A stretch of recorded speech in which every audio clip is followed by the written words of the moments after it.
Your Honor, the American dream is a concept that most in this courtroom are familiar with. The idea that anyone, even in the face of adversity, can obtain success and hard work through determination. However, Your Honor, it is this dream that my client Lindsay Gordon had worked so hard to protect.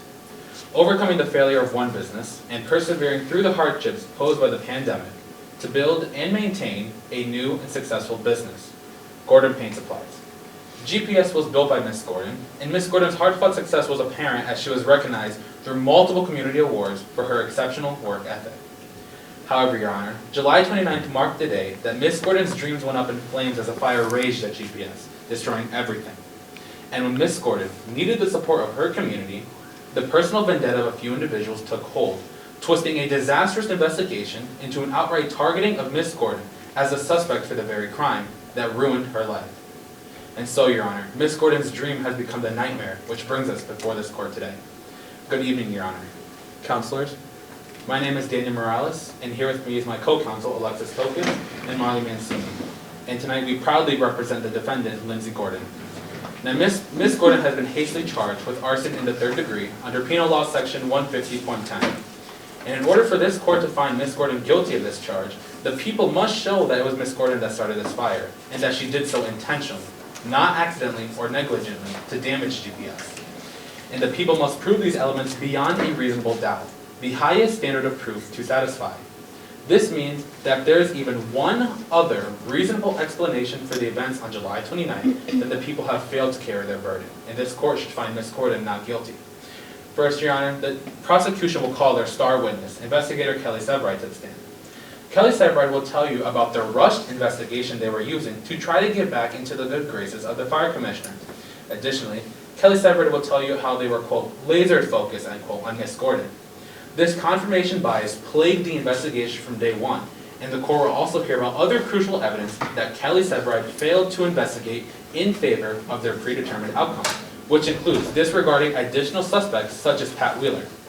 This parallels with the precedent set in People v. McKinley Smith, where the indictment was dismissed in favor of Mr. Smith due to the arson investigator's premature expression of opinion during the investigation. Moreover, Your Honor, the defense will present evidence making clear that Ms. Gordon is innocent.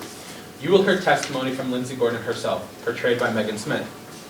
Ms. Gordon will take the stand and explain how all three of the prosecution's witnesses harbor a personal vendetta against her. She will also tell the court about her successful business endeavors, which include actively looking at different ways to help her business recover from the hardships posed by the pandemic. Your Honor, it will become clear that my client had no involvement whatsoever in the fire that had tragically destroyed what she had worked so hard to build. Secondly, Your Honor, the defense will call Leslie Neal, Ms. Gordon's employee, played by Liam Blanchard. Mr. Neal will recount his observation of Pat Wheeler, a potential suspect in the fire, seen at a local gas station merely hours before the fire at GPS, filling a 2-gallon container of gasoline. Additionally, Mr. Neal will shed light upon the noticeable shift in Pat Wheeler's demeanor towards Ms. Gordon within their professional environment, even culminating in a direct threat levied against my client by the suspect. Lastly, Your Honor, the defense will call Ryan Casey, a trusted friend and financial advisor to Ms. Gordon, played by Georgia Ziegler.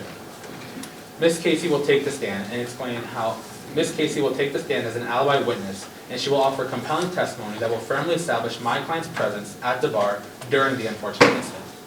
Moreover, Ms. Casey will delve into the details of the conversations she had with my client concerning the financial matters of the business. Now, Your Honor, I humbly submit that the entirety of the prosecution's case rests upon the mere speculation and personal vendetta of all three witnesses, lacking any substantial evidence. The people will tell you about a 30-minute period of time that was used by my client to use the restroom. However, the prosecution would attempt to have you believe is that Ms. Gordon allegedly had enough time to walk 400 yards from the bar to GPS, which is the equivalent of 4 football fields, deactivate the security system, make the scene appear as a break-in, pour the accelerant, light the accelerant, and then walk those same 400 yards back, 4 football fields, to the bar, all while having asthma. And lastly, Your Honor, the prosecution will rely on Tracy Bickle's alleged eyewitness testimony of my client heading towards the location of the bar before the fire, or heading towards the location of GPS before the fire. However, Your Honor, the court should listen out carefully for the flaws and pitfalls of Tracy Bickle's testimony. The court will hear that Tracy Bickle's alleged identification appeared in the dark of night, in their vehicle, while they were not wearing their glasses. Your Honor, in the light of the foregoing evidence, the people will fall woefully short in carrying their burden beyond a reasonable doubt. We look forward to presenting our case, and we ask you to acquit my client, Lindsay Gordon. Thank you, Your Honor. Thank you, Counselor.